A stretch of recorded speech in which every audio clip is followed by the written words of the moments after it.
Hey there, Cheese here, and welcome back to the Mega Man SRoN1 Kirby Challenge. Today we're taking on Thomas, the one stage that can still make me think, yes, I really am playing a weird game, aren't I? Yep. That's Thomas, alright. The stage doesn't actually give us too much to talk about right off the bat, so let's start by talking about the weapon instead. In action, Milk Spray doesn't really look all that impressive very often.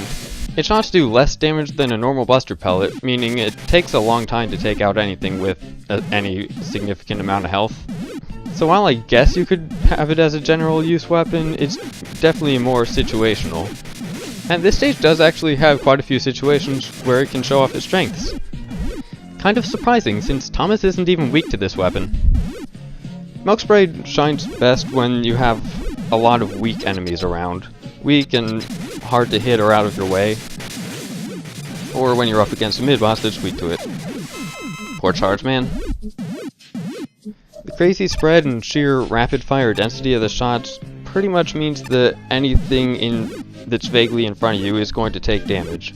Yes, they'll take damage slowly, but they'll still take damage. Meaning if you have an enemy that you only need to damage a little bit, Milk Spray works pretty well. Like when you're bouncing uncontrollably and have flying enemies coming at you, for instance. This might come as a bit of a surprise given this game's track record so far, but we've already seen everything that makes this stage stand out. I mean, yeah, the environment is nice, it's not one we see too often, but as far as gameplay goes, those springs from Plant Man stage are basically the only thing we have here. The original Plant Man, not the one in this game. Given how unique each stage has been so far, it's weird to see this one so plain and simple. It's also weird to see something despawn without moving. Why did it do that? Well, I suppose I can talk about the Kirby challenge a bit more at this point.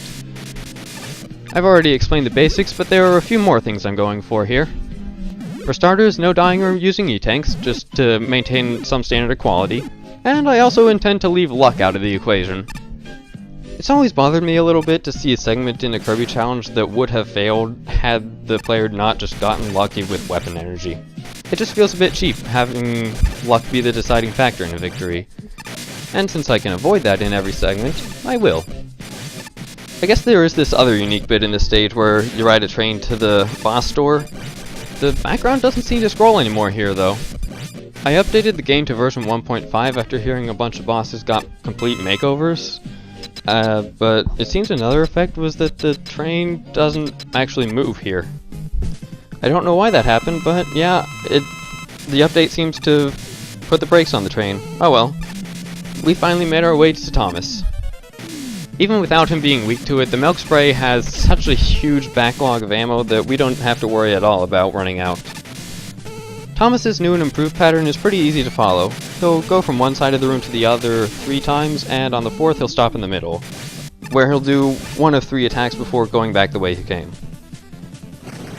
If he's in the middle, he'll drop a few blocks that bounce randomly. If he's on the top, he'll drop a fireball that spreads out, and if he's on the bottom, he'll call some burning coal from the ceiling.